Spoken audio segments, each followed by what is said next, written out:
Hai, kembali bersama saya Suntar di Bengkel Mafia. Kita akan memasuki pembahasan latihan soal Olimpiade Fisika. Kali ini temanya dinamika partikel.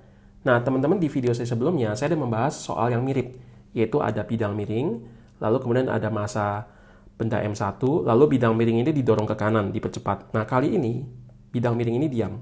Ya, maka karena ini licin, ya, maka M1 ini akan turun ke bawah, ya. Balok M1 mulai menuruni bidang miring. Nah, pada waktu dia mulai turun dipercepat, berapa percepatan M2 ini ke kiri? Kenapa? Karena waktu ini turun, ini akan gerak ke kiri, karena bawahnya juga licin. Oke? Kalau video saya sebelumnya itu lain, ya.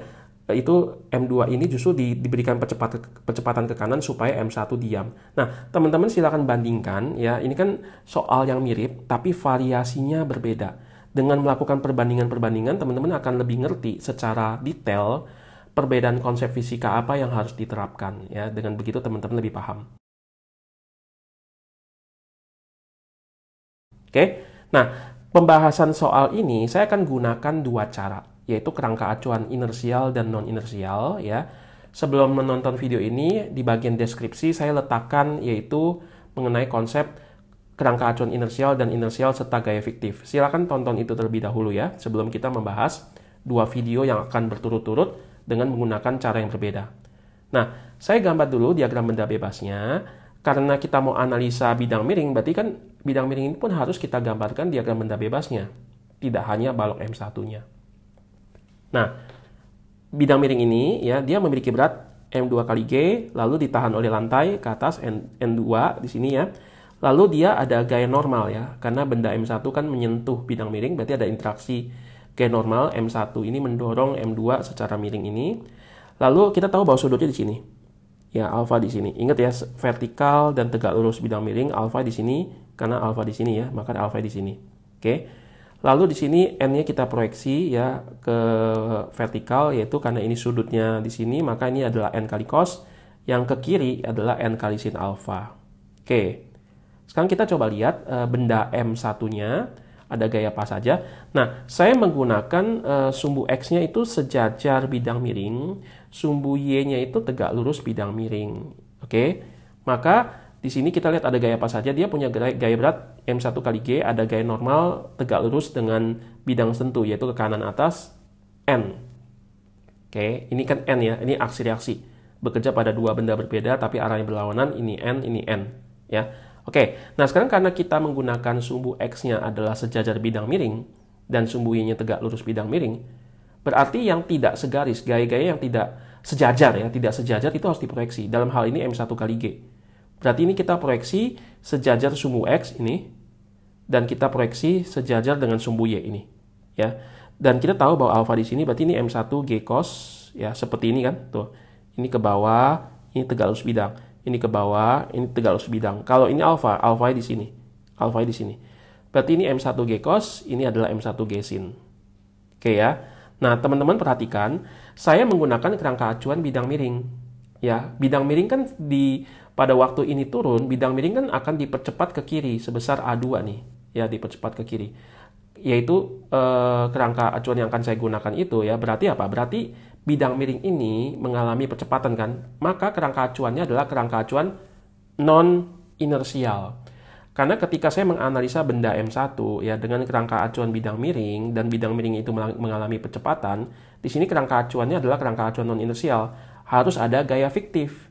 Jadi, si balok ini terhadap bidang miring yang dipercepat ke kiri, dia itu akan mengalami gaya fiktif. Ingat kita dalam mobil misalnya, dalam mobil yang dipercepat ke depan, kita terhadap mobil itu kayak kedorong ke belakang. Siapa yang dorong? Kan nggak ada yang narik. Nah, itu kita sebut gaya fiktif. Karena saya menggunakan kerangka acuan ini, muncul gaya fiktif, yaitu berlawanan. Kalau ini ke kiri, maka gaya fiktif ke kanan. Mobil dipercepat ke depan, badan kita itu kayak kedorong ke belakang terhadap mobil. Itu gaya fiktifnya begitu. Jadi berlawanan arah. Nah, gaya fiktif ini apa? Gaya fiktif ini adalah massa benda ini dikali dengan percepatan ini. Karena ini kalau dipercepat ke kiri, A2, ini mengalami gaya percepatan fiktif ke kanan yaitu A2. Maka gaya fiktifnya massanya dia, M1, dikalikan A2.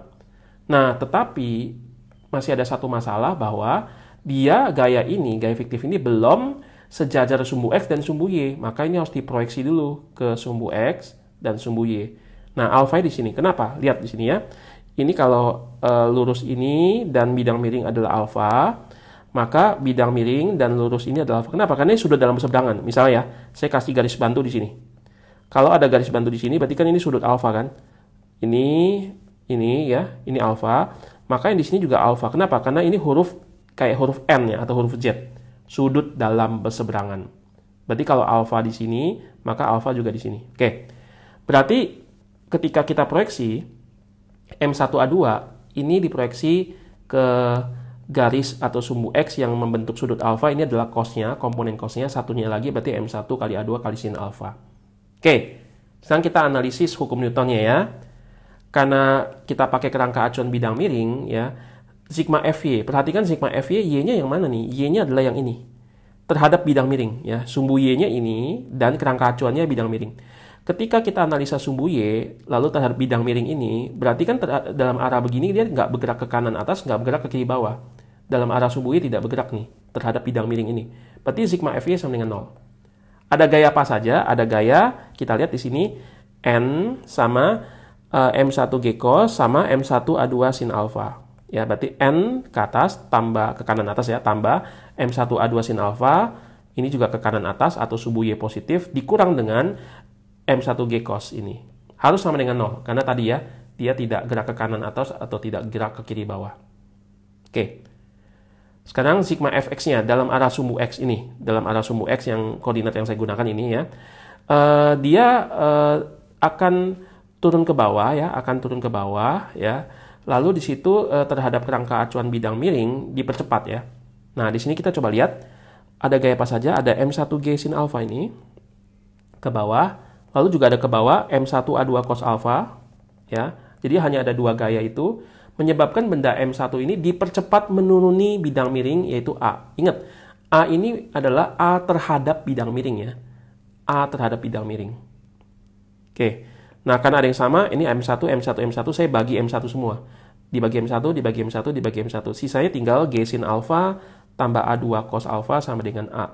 Oke, kita dapat dua persamaan ini ya. Sekarang teman-teman, kita analisa yang sumbu X untuk bidang miring ini ya.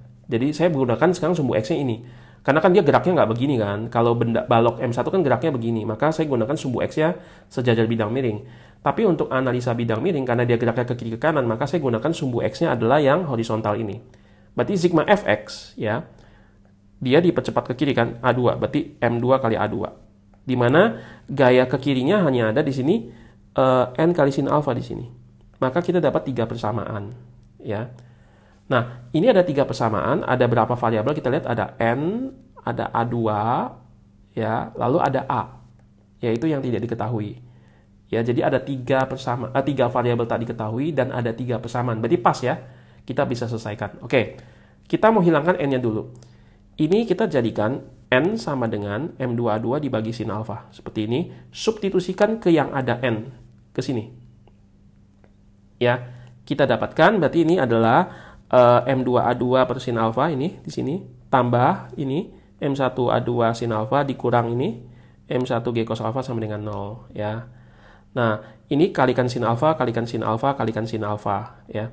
Berarti M2A2 bagi sin alfa kali sin alfa ya tinggal M2A2. M1A2 sin alfa kali sin alfa ya berarti M1A2 sin alfa kuadrat. Ya. M1G cos alfa dikalikan sin alfa berarti M1G sin alfa cos alfa sama dengan sin alfa kalikan 0 tetap 0. Nah, M1G sin alfa cos alfa ini saya pindahkan ruas ke sebelah kanan. Ya. Ingat, pindah ruas itu maksudnya sebelah kiri tambahkan angka yang sama, sebelah kanan tambahkan angka yang sama gitu ya. Saya tidak jelaskan itu detail ya. Saya langsung saja ngomong tanda kutip ya, tanda kutip kayak dipindah, padahal bukan dipindah ya. Sebelah kiri tambahkan M1G cos sin, sebelah kanan tambahkan M1G cos sin, seperti itu ya. Menjadi seperti ini. Oke, sekarang perhatikan bahwa ini ada A2, ini ada A2. A2-nya bisa difaktorkan keluar. Ini tetap seperti ini. Maka kita dapatkan A2 adalah pembagian dari M1G sin alfa cos alfa dibagi dengan ini. Nah, teman-teman sudah dapat ini ya. Jadi A2 adalah M1G sin alfa cos alfa dibagi M1 sin alfa kuadrat tambah M2. Yang ini tidak dipakai ya, karena dari 2 persamaan ini kita sudah cukup bisa mendapatkan hasilnya. Oke. Jadi ketika balok ini turun sebesar percepatan itu ya, dia kan akan turun dengan percepatan balok M1 ini ya terhadap misalkan bidang miring yaitu A gitu ya. Maka pada saat yang sama bidang miring akan bergerak ke kiri dipercepat yaitu A2, di mana A2-nya besarnya adalah ini. Oke. Ya, saya harap pembahasan ini ya boleh membantu teman-teman untuk memahami konsepnya. Teman-teman coba perhatikan tahapan demi tahapan dan bandingkan dengan video saya satu lagi yang dimana saya akan menggunakan kerangka acuan yang bukan bidang miring tapi kerangka acuan tanah ya di sini untuk menganalisis total gayanya. Oke, sampai di sini video pembahasan kali ini. Tetap tonton video di Bengkel Mafia ya, contoh demi contoh agar teman-teman makin lengkap pemahamannya. Salam semangat.